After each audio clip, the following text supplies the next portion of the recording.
வணக்கம். இன்றைக்கி நம்ம ரொம்ப டேஸ்டியான அசோகா அல்வா எப்படி பண்ணுறதுன்னு பார்க்கலாம். இந்த அல்வா பண்ணுறதுக்கு 1 கப் சிறுபருப்பை நல்லா கழுவிட்டு குக்கரில் சேர்த்துக்கலாம். அதில் 2 கப் பால் சேர்த்துக்கலாம்.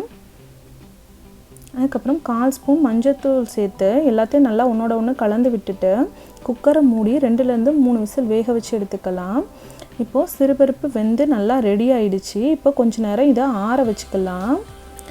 ஆறின சிறுபருப்பை ஒரு மிக்ஸி ஜாரில் சேர்த்து தேவைப்பட்டால் கொஞ்சமாக தண்ணி இல்லை பால் சேர்த்து இந்த மாதிரி ஸ்மூத் பேஸ்ட்டாக அரைச்சி எடுத்துக்கலாம். இப்போ அடுத்து ஒரு பேனில் ஒரு 6 ஸ்பூன் நெய் சேர்த்துட்டு நெய் சூடானதுக்கப்புறமா இந்த மாதிரி உடச்சி வச்சுருக்க முந்திரி பருப்பை சேர்த்துக்கலாம்.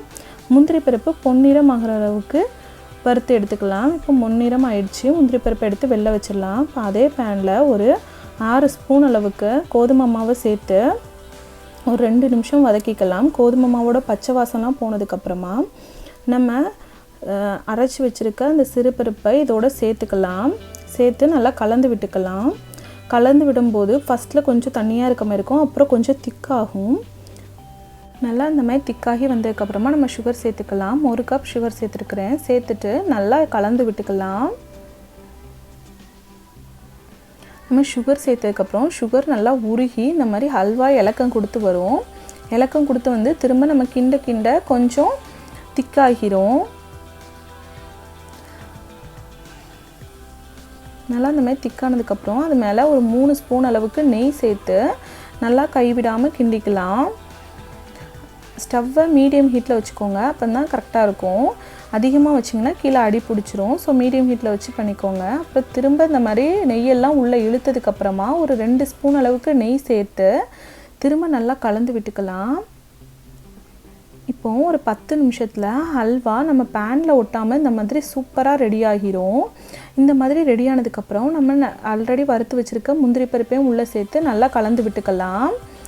இப்போது நம்மளுக்கு சூப்பரான அசோகா ஹல்வா ரெடி. இப்போ இந்த ஹல்வாவை ஒரு நெய் தடவுன பாத்திரத்துக்கு நம்ம மாற்றிக்கலாம்.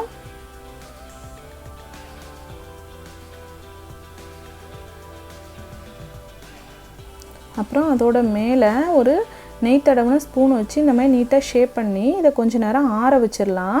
இது நல்லா ஆறினதுக்கப்புறம் ஒரு 1 hour ஃப்ரிட்ஜில் வச்சு எடுத்தோம்னா ரொம்ப சூப்பராக இருக்கும் டேஸ்ட்டு. அப்புறம் இந்த மாதிரி பிளேட்டுக்கு மாற்றிக்கலாம்.